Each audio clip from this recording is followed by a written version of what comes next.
Okay, now we're going on to Chapter 9 of your book, Leading the Way Through Conflict. And again, this is Dr. Pike. This is LDR350. The leader's need. Leaders need the energy to respond to setbacks, a willingness to change, a spirit of partnership, and the knowledge that it takes a team to yield consistent results. Additionally, they need openness to respond appropriately to feedback without letting ego get in the way. And if you listened this week to the faith integration, there's some good information there on accomplishing that task. They need to know that there's a shared responsibility, and they have to have the ability to make a mid-course correction. Great leaders need to know how to negotiate conflict. Disagreements are normal, but how conflict is handled reveals the health of the leader's relationship with those in conflict. Leaders must balance and coordinate with the emerging competing interests so that they benefit the public, organization, or group as a whole, and not the self-serving interests of any one party. The leader's goal should be to have those facing conflict use conflict as a motivator, make it a force for stimulating learning and innovation. Either we win or we learn. A means for clarifying problems we did not see or understand before.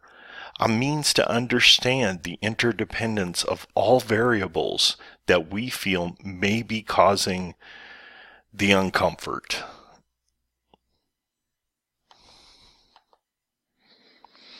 There are different types of conflicts. There are personal conflicts, interpersonal conflicts, conflicts occurring between competing groups. Some are conflicting in the open, and some are very subversive and happen below communication standards. You may not be aware of what's happening unless you have your ear to the ground in these specific situations.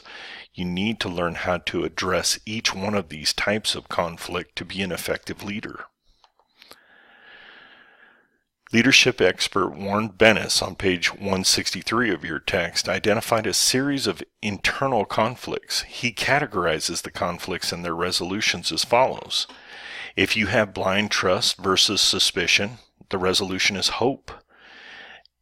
Independence versus dependence, your resolution is autonomy. Initiation versus imitation, the resolution is purpose. Industry versus inferiority, the resolution is competence. Identity versus confusion, the resolution is integrity. Intimacy versus isolation, the resolution being empathy. Generosity versus selfishness, the resolution, maturity. Illusion versus delusion, the resolution is wisdom. Leaders need to handle, not mangle, conflicts. How a leader models the handling of conflicts affects the decision-making and the satisfaction of those who work for that leader. A leader mangles handling conflict by engaging in the following behaviors: attacking the other person. The tone becomes sarcastic.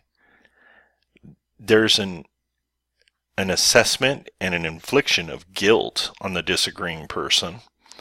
The leader inflames the conflict. They act defensively that signals their displeasure. This limits the opportunities for resolution. Stonewalling, refusing to acknowledge or talk about the differences, and builds a wall. Communicating contempt. The relationship has entered dangerous territory. Continuing, a leader manages conflict skillfully when, on page 168 of your text, he or she engages in dialogue, speaking respectfully in a non-threatening manner. The leader converses to be understood, not to win the conflict. This same leader embarks on an exploration of possible ways to resolve the conflict. If the leader adopts a cooperative mindset as a way to solve or resolve the conflict, they're going to end up with mutual satisfaction. Conflict should enrich, not destroy. When parties to a conflict view it cooperatively and look for a mutually beneficial way to resolve it, the conflict is defined as a common problem, and each person works to understand the other party's position through role reversal. Leaders need to fully face and comprehend the situation if they are to be able to fix it. If leaders are surrounded by people who let them make mistakes instead of helping them face reality and correct their courses of action, they become impeders rather than facilitators of effective leadership. Remember those terms, impeders rather than facilitators. Theory into practice. There is a graphic on page 169. Attributed to Schultz, Infante, and Ranser, group members who argue rather than merely accept the ideas of others position themselves to emerge as group leaders. Groups that argue tend to come up with better ideas than those who do not. Verbal aggressiveness is likely to be construed as hostile, while argumentativeness involves a spirited testing of positions. Verbal aggressiveness tactics to avoid are personal insults, attacks on character, competence, or appearance, threats or profane remarks, looks of disgust, and aggressive gestures. Making an argument tactics. And these are things that you want to embrace. You want to state calm the claim or conclusion. You want to present supporting evidence, statistics, examples, illustrations, and or testimony. The leader lists reasons or rationales for the position. The leader concludes with a summary of statement reiterating what the leader is asking for. Now I'm going to direct your attention to page 171 of your book. Robert Blake and Jay Mouton's conflict grid is one of the most used paradigms and models for representing ways to respond to conflict. The grid is composed of two scales. Again, I'd like you to open it while I'm reading these directions. The horizontal degree to which a person desires to realize personal goals. The vertical scale is to the degree which a person expresses his or her concern for others. The interface of the two scales reveals how strongly a person feels about both concerns. It measures how his or her concern for self and others is apportioned. Now, I'm going to leave this up for just a moment, so I want you to take a look at it on your own. And you can pause this video and benefit from being able to refer back to this, but these are the directions for using the conflict grid. So I'm going to go to the next slide. And again, when you need to refer back to this screen and your book, you can pause on these screens and read the directions here.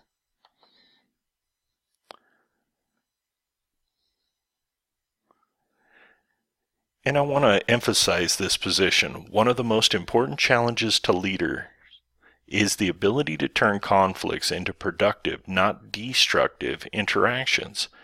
Rather than reacting the same way in every circumstance, being able to assess whether to avoid or engage, compete or cooperate, compromise, accommodate, or collaborate is the key to great leadership.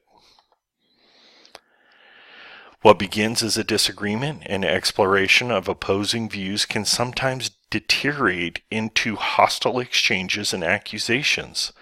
Developing an awareness of the options in communication practices can help prepare a leader to diffuse rather than escalate a conflict. It's critical that there's a startup period in the conflict that sets the tone for the rest of it, whether it's going to be constructive or destructive. If criticism is used early in the conflict, it quickly becomes negative. By using the words "you never, you always," this has a destructive effect. Substituting an I statement that describes a concern can transform criticism into constructive complaint, and that is our goal. If defensiveness predominates during conflict, individuals usually engage in a power struggle. People become defensive when they feel attacked. Support has the opposite effect. A person may feel heard and listened to in order to understand that he or she can disagree, but still have the leader's support. When we stonewall, there is that desire to remove oneself from a conflict because of anger leads to a participant withdrawing from interacting. This usually occurs when people sense hostility. By asking others directly what they're thinking, you may be able to pull them back into a productive discussion. Expressing contempt for another usually results in a spiral of destructive communication. People need to learn to voice their concerns, and I would add, respectfully. A leader's view of conflict permeates his or her team. When the members sense that a leader is inhibiting conflict, they begin to do the same. This can cause the team to avoid the realistic view of situations and courses of action. This is dangerous in itself, because this becomes concurrence seeking, and it limits the discussion, because concurrent seeking is to avoid an argument. Compromise can be considered a lose-lose approach.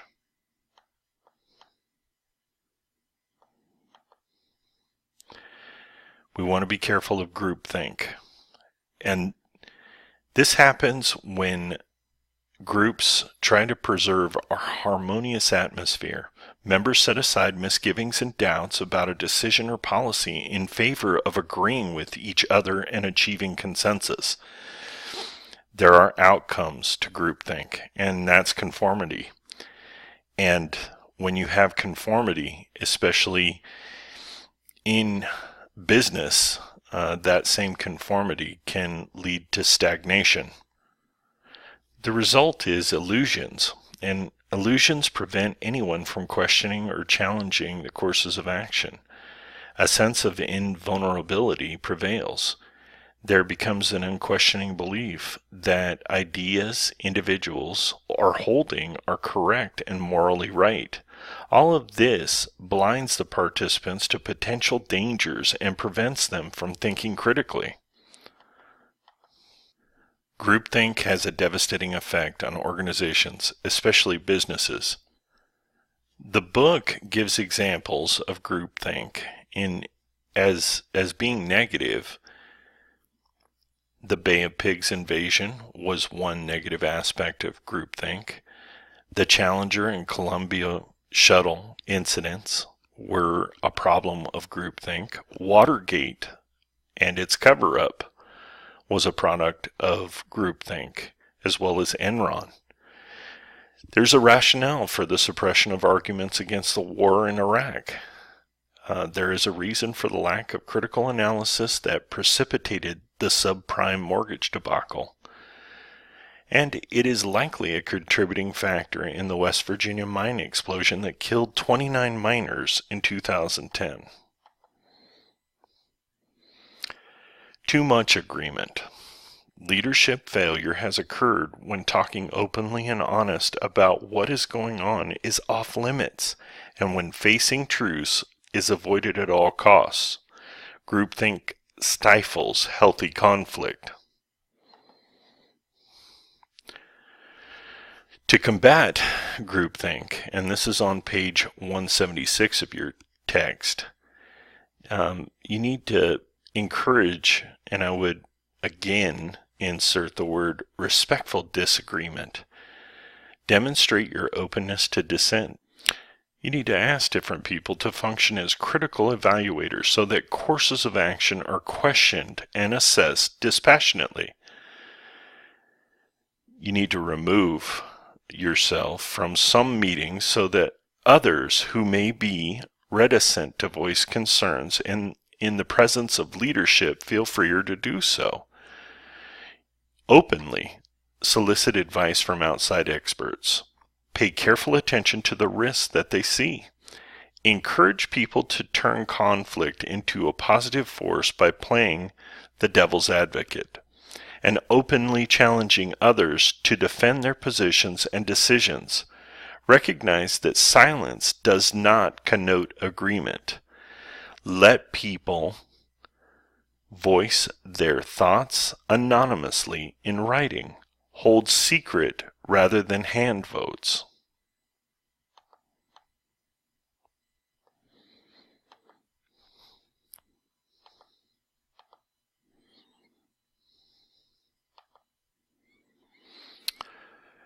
Take time to understand your disagreement quotient. Leaders with a high tolerance for disagreement do not let conflicts become negative. They want thoughtful and careful colleagues to work with. Leaders with a low tolerance for disagreement discourage critical inquiry by reacting with hostility, including verbal aggressiveness towards those who dissent. This will put the organization at risk.